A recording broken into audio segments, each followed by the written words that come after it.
Luke 24. But on the first day of the week at early dawn, they came to the tomb, taking the spices that they had prepared. They found the stone rolled away from the tomb, but when they went in, they did not find the body. While they were perplexed about this, suddenly 2 men in dazzling clothes stood beside them.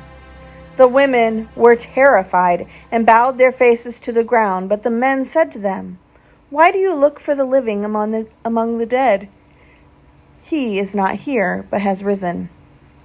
Remember how he told you while he was still in Galilee that the Son of Man must be handed over to sinners and be crucified, and on the third day rise again?"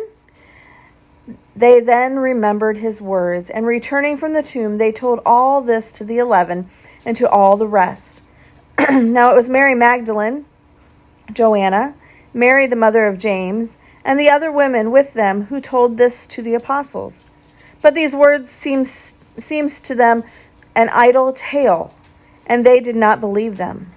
But Peter got up and ran to the tomb, stooping and looking in. He saw the linen cloths by themselves. Then he went home, amazed at what had happened. Now on the same day, 2 of them were going to a little village called Emmaus, about 7 miles from Jerusalem, and talking with each other about all the things that had happened. While they were talking and discussing, Jesus himself came near and went with them, but their eyes were kept from recognizing him. And he said to them, "What are you discussing with each other while you walk along?" They stood still, looking sad. Then one of them, whose name was Cleopas, answered him, "Are you the only stranger in Jerusalem who does not know the things that have taken place in the past few days?" He asked them, "What things?" They replied, "The things about Jesus of Nazareth, who was a prophet, mighty in deed and word before God and all the people, and how our chief priests and leaders handed him over to be condemned to death and crucified. But we had hoped that he was the one to redeem Israel. Yes, and besides all this, it is now the 3rd day since these things took place.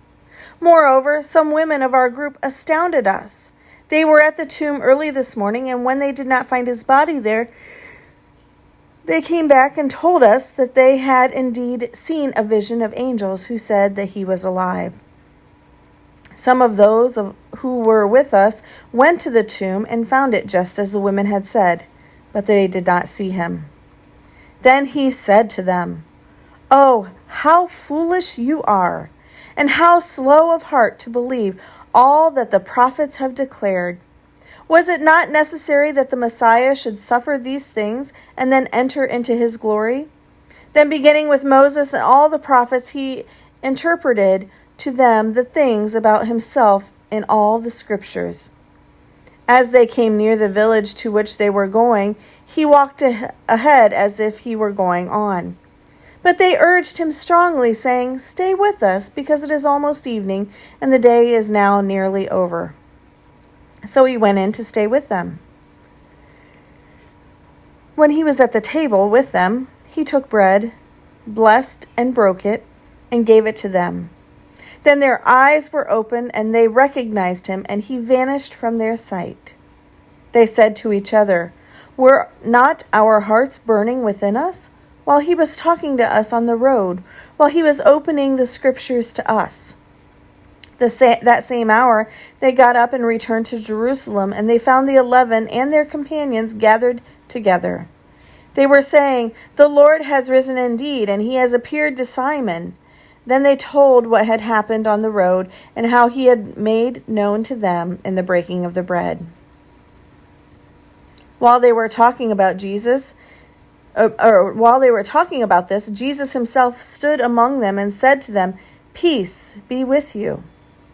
They were startled and terrified and thought that they were seeing a ghost. He said to them, "Why are you frightened?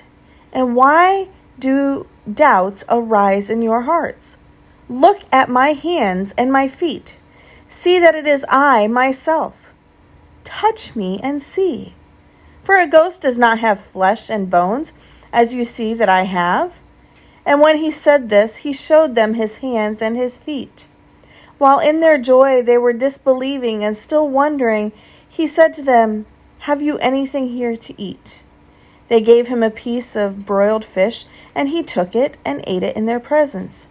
Then he said to them, "These are my words that I spoke to you while I was still with you, that everything written about me in the law of Moses, the prophets, and the Psalms must be fulfilled."